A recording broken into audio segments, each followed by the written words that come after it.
पूर्वोत्तर भारत का मिजोरम। हरे भरे पहाड़, घने जंगल, धुंध से ढकी घाटियां और ऐसी खामोशी जो आदमी के दिल की धड़कन तक सुना दे। कहते हैं यहाँ की हवा में भी पुराने श्राप और भूली बिसरी आत्माओं की सिसकियां घुली रहती हैं। आरव और नील दो घनिष्ठ मित्र, दोनों दिल्ली के रहने वाले, रोमांच के भूखे और रहस्यों के दीवाने।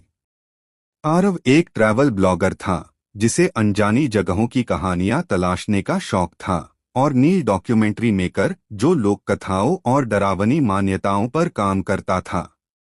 मिजोरम आने का फैसला अचानक नहीं था। नील को कुछ महीनों पहले एक बुजुर्ग मिजो व्यक्ति से एक किस्सा सुनने को मिला था। लुंगलेई के पास के जंगलों में एक चुड़ैल रहती है जो रास्ता भटके यात्रियों को अपनी ओर बुला लेती है। उस बुजुर्ग ने यह बात हंसते हुए नहीं बल्कि कांपती आवाज में कही थी। आरव ने तब मजाक उड़ाया था, चुड़ैल वुड़ैल बस कहानियां होती हैं नील, कंटेंट के लिए सब चलता है। पर नील को उस बूढ़े की आंखों में मजाक नहीं, डर दिखा था। जंगल की ओर अक्टूबर की ठंडी शाम थी। दोनों लुंगलेई से जीप लेकर जंगल की ओर बढ़े। ड्राइवर ने एक जगह आकर गाड़ी रोक दी। इसके आगे नहीं जाऊंगा साहब, उसने कहा। क्यों? आरव ने पूछा। ड्राइवर ने शीशे से बाहर जंगल की ओर देखा और बस इतना बोला, रात होने से पहले लौट आना, अगर लौट सके तो। उसकी आवाज में एक अजीब सी चेतावनी थी। जीप के जाते ही चारों तरफ अजीब सन्नाटा छा गया। पेड़ों की ऊंचाई इतनी ज्यादा थी कि आसमान मुश्किल से दिख रहा था। सूरज डूबते ही जंगल ने जैसे अपनी असली शक्ल दिखानी शुरू कर दी।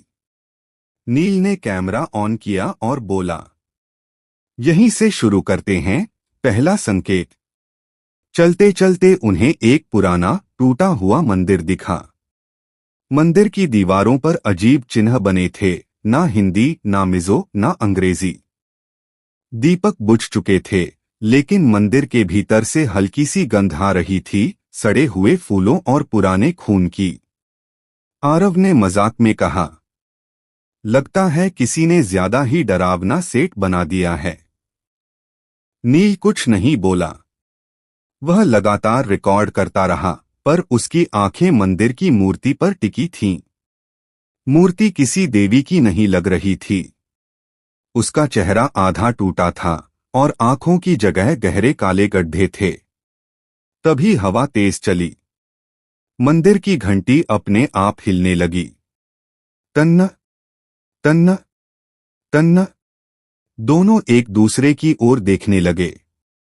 हवा होगी, आरव ने कहा, मगर उसकी आवाज में आत्मविश्वास नहीं था। रात का साया। शाम पूरी तरह ढल चुकी थी। उन्होंने पास ही एक छोटी सी खुली जगह में टेंट लगाया। जंगल रात में जिंदा हो उठा था। अज्ञात जानवरों की आवाजें, पत्तों की सरसराहट और कभी कभी किसी के चलने की आहट। नील ने आग जलाई और बोला, तुझे पता है मिजोरम की लोक कथाओं में चुड़ैल को रिम्बुई कहा जाता है। आरव हंस पड़ा। भाई, तू डराने के मूड में है क्या? नील ने धीमी आवाज में कहा, रिम्बुई पहले औरत होती है जिसे जंगल में मार दिया जाता है। फिर वो उन्हीं जंगलों की रक्षक भी बनती है और भक्षक भी। आग की लपटें तेज हुईं। तभी दूर कहीं से किसी औरत के हंसने की आवाज आई। हंसी धीमी, खिंची हुई, ऐसी जैसे कोई बहुत पास आकर हंस रहा हो। आरव का चेहरा सफेद पड़ गया। तूने सुना? नील ने कैमरा कसकर पकड़ लिया। हाँ। पहली झलक। अचानक आग बुझ गई। चारों तरफ अंधेरा। चांद बादलों के पीछे छुप गया था। तभी पेड़ों के बीच से एक आकृति दिखी। लंबे बाल जमीन तक लटके हुए। उसके पैर उल्टे थे। वह धीरे धीरे उनकी ओर बढ़ रही थी। नील के मुंह से बस इतना निकला, आरव, ये इंसान नहीं है। और तभी जंगल में एक तेज चीख गूंजी। जंगल में गूंजती वह चीख इतनी तीखी थी कि आरव और नील के कान सुन्न हो गए। दिल जोर जोर से धड़कने लगा, जैसे सीना फाड़कर बाहर आ जाएगा। अंधेरे में आंखें कुछ साफ नहीं देख पा रही थीं, लेकिन जो भी सामने था वह इंसान नहीं था। नील ने कांपते हाथों से टॉर्च जलाई। रोशनी की पतली किरण जैसे ही पेड़ों के बीच पड़ी, दोनों की सांस अटक गई। वह औरत अब और पास आ चुकी थी। उसके बाल बिखरे हुए थे, चेहरे पर कोई भाव नहीं, और उसकी आंखें पूरी तरह काली।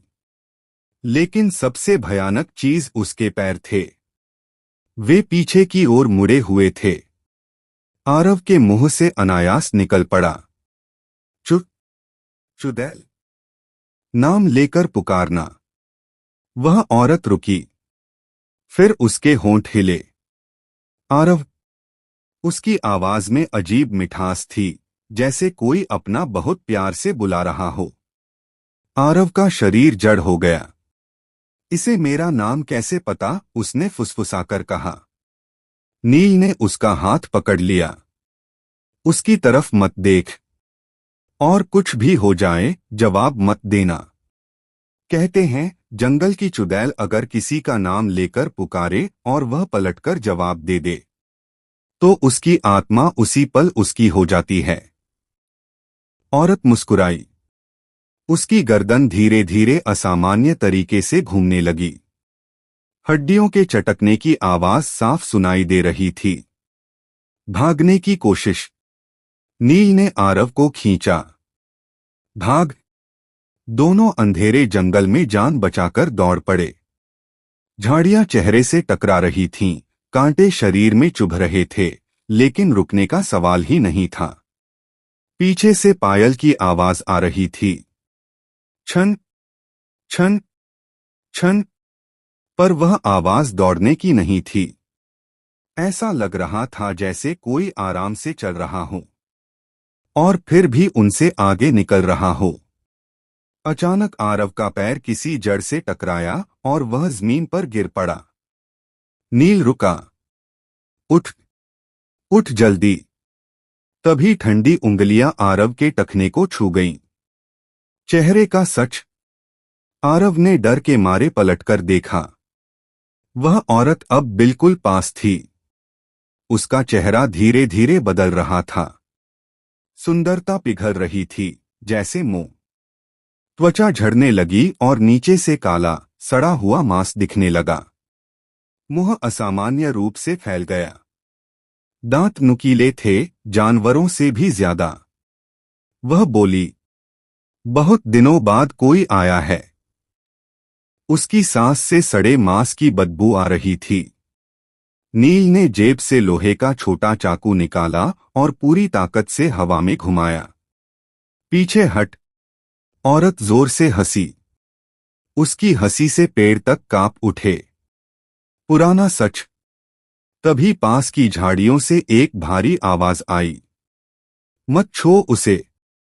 एक बूढ़ा आदमी सामने आया, मिजो जनजाति का।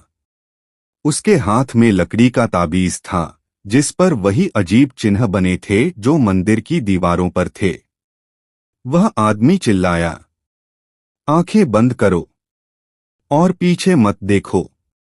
उसने ताबीज जमीन पर पटका।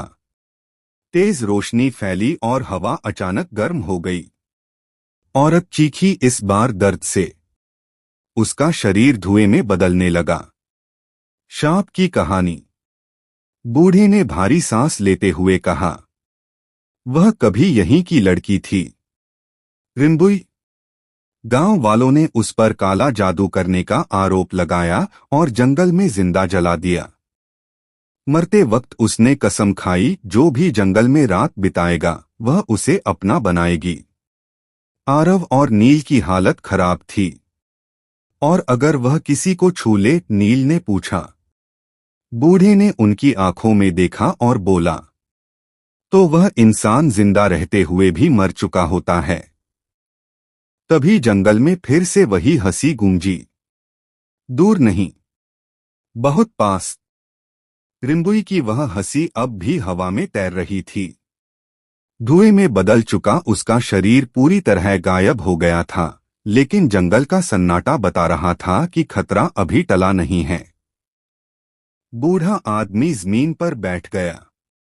उसकी सांस तेज थी, जैसे बहुत पुरानी यादों से लड़ रहा हो। मेरी बात ध्यान से सुनो, उसने कहा। ताबीज ने उसे अभी रोका है, पर सूरज उगने तक वह वापस आएगी। आरव का गला सूख चुका था। तो हम सुबह तक क्या करेंगे? बूढ़े ने आसमान की ओर देखा, जहां बादलों के पीछे चांद का पतासा लग रहा था। अगर सूरज उगने से पहले इस जंगल से बाहर नहीं निकले, तो तुम दोनों यहीं रह जाओगे। चलता हुआ रास्ता। तीनों तेजी से चलने लगे। बूढ़ा आगे आगे था, हाथ में जलती मशाल और कमर से बंधा ताबीज। नील लगातार कैमरा रिकॉर्ड कर रहा था, लेकिन उसकी उंगलियां सुन्न हो चुकी थीं। कुछ देर बाद आरव रुक गया। भाई, ये वही रास्ता है, उसने घबराकर कहा। नील ने चारों तरफ देखा। वही टूटा हुआ पेड़, वही पत्थर, वही निशान। वे गोल गोल घूम रहे थे। बूढ़े के चेहरे पर कोई हैरानी नहीं थी। जंगल अब जाग चुका है। यह रास्ता बदलता है, ताकि वह अपना शिकार खो न दे। तभी हवा में फिर से पायल की आवाज गूंजी। छन छन। लेकिन इस बार वह ऊपर से आ रही थी, पेड़ों से लटकती परछाई। आरव ने ऊपर देखा। उसकी चीख निकल गई। पेड़ की डाल से रिम्बुई उल्टी लटकी हुई थी। उसके बाल जमीन को छू रहे थे और आंखें सीधे आरव में गड़ी थीं। तुम मुझे छोड़कर नहीं जा सकते, उसने कहा। उसकी आवाज अब एक नहीं, कई आवाजों में बदल चुकी थी। औरतों, बच्चों, बूढ़ों की मिलीजुली आवाज। नील के कानों में किसी ने फुसफुसाया। नील। वह सिहर उठा। मन का खेल। रिम्बुई जमीन पर उतरी। इस बार वह बिल्कुल इंसान जैसी दिख रही थी। साफ चेहरा, साड़ी, आंखों में आंसू। मैं अकेली हूं, उसने रोते हुए कहा। मुझे यहां छोड़ दिया गया था। आरव का दिल पसीज गया। एक कदम आगे बढ़ाया ही था कि बूढ़े ने जोर से चिल्लाया। रुको, यह तुम्हारे मन से खेल रही है, उसने कहा। यह वही रूप लेती है जिस पर तुम भरोसा कर सको। तभी रिम्बुई का चेहरा फिर से विकृत हो गया। चुप रहो बूढ़े, उसने दहाड़ मारी। पेड़ झुकने लगे। जमीन कांप उठी। कुर्बानी। बूढ़े ने ताबीज अपने गले से उतारा। इस जंगल को शांति चाहिए, उसने कहा। और शांति बिना बलिदान के नहीं मिलती। नील ने डरते हुए पूछा, आप क्या करने वाले हैं? बूढ़े ने मुस्कुराकर कहा, जो मैं वर्षों पहले नहीं कर पाया। उसने ताबीज आग में फेंक दिया। तेज रोशनी फैली। रिम्बुई चीखने लगी। बूढ़ा मंत्र पढ़ने लगा, पुरानी मिजो भाषा में। जंगल की हवा रुक गई। अंत की शुरुआत। रिम्बुई का शरीर फटने लगा, जैसे अंदर से कुछ बाहर निकलना चाहता हो। उसके मुंह से काली परछाइयां निकलकर हवा में घुलने लगीं। लेकिन तभी उसने आरव की ओर देखा और मुस्कुराई। मैं अभी खत्म नहीं हुई हूं, उसने कहा। तुम दोनों को मैं अपने साथ ले जाऊंगी। जमीन फटने लगी और आरव का पैर उसमें धंस गया। नील ने उसे पकड़ा। हाथ मत छोड़ना, वह चिल्लाया। और उसी पल जंगल में मुर्गे की बांग गूंजी। पूरब में हल्की रोशनी फैलने लगी थी। जंगल की जमीन फट चुकी थी। आरव का पैर धीरे धीरे उस काली दरार में धंसता जा रहा था, जैसे कोई अदृश्य ताकत उसे नीचे खींच रही हो। नील पूरी ताकत से उसका हाथ पकड़े खड़ा था, लेकिन उसकी उंगलियां कांप रही थीं। आरव, मेरी तरफ देख, नील चिल्लाया। उसकी तरफ मत देखना। लेकिन आरव की आंखें अनजाने में ऊपर उठ गईं। रिम्बुई ठीक उसके सामने खड़ी थी। अब वह न पूरी इंसान थी, न पूरी आत्मा। उसका आधा शरीर जल चुका था और आधा वैसा ही सुंदर जैसा वह पहले दिखाई दी थी। उसकी आंखों में आग थी और मुस्कान में भूख। सूरज निकल भी जाए, उसने फुसफुसाकर कहा, तो भी जो मेरा हो गया वह कभी वापस नहीं जाता। बूढ़े का असली रूप। तभी पीछे से बूढ़े की आवाज गूंजी, अब पहले से कहीं ज्यादा भारी। झूठ बोलती है तू। आरव ने मुड़कर देखा। बूढ़ा अब झुका हुआ नहीं था। उसकी पीठ सीधी थी, आंखों में अजीब चमक और चेहरे पर कोई डर नहीं। उसने अपने माथे से कपड़ा हटाया, वहां वही चिन्ह था जो मंदिर और ताबीज पर बना था। मैं इस जंगल का रक्षक हूं, उसने कहा, और तू मेरी सबसे बड़ी भूल। रिम्बुई की हंसी रुक गई। पहली बार उसके चेहरे पर डर दिखा। अधूरी मुक्ति का सच। बूढ़े ने बोलना जारी रखा, तुझे जलाने वालों में मैं भी था। मैं चुप रहा। और उसी दिन यह जंगल श्रापित हो गया। हवा तेज हो गई। पेड़ झुकने लगे। आज तेरा अंत होगा, बूढ़े ने कहा, या फिर मेरा। उसने जमीन पर दोनों हाथ रखे और मंत्र पढ़ने लगा। इस बार भाषा बदल गई और उसके साथ जंगल भी। धरती से रोशनी की धाराएं निकलने लगीं। रिम्बुई चीख उठी। आखिरी परीक्षा। अचानक जमीन की दरार बंद होने लगी। नील ने जोर लगाकर आरव को खींचा और वह बाहर गिर पड़ा। लेकिन उसी पल रिम्बुई ने नील की ओर देखा। तू मेरा होगा, उसने कहा। नील के कानों में फिर वही आवाजें गूंजने लगीं। उसकी मां की, उसके पिता की। नील। उसके कदम अपने आप आगे बढ़ने लगे। आरव ने पूरी ताकत से उसे पकड़ लिया। नील, ये असली नहीं है। नील की आंखों से खून की पतली धार बहने लगी। सूरज का फैसला। तभी पहाड़ों के पीछे से सूरज की पहली किरण निकली। रोशनी सीधे रिम्बुई पर पड़ी। वह चीखने लगी, ऐसी चीख जो इंसानी नहीं थी। उसका शरीर जलने लगा और धीरे धीरे राख में बदलने लगा। लेकिन जाते जाते उसने कहा, यह जंगल मुझे याद रखेगा, और जो मुझे देख चुका है वह कभी पूरी तरह बाहर नहीं जाएगा। खामोशी। सब कुछ शांत हो गया। पक्षियों की आवाजें लौट आईं। जंगल फिर से वैसा ही दिखने लगा जैसा दिन में होता है।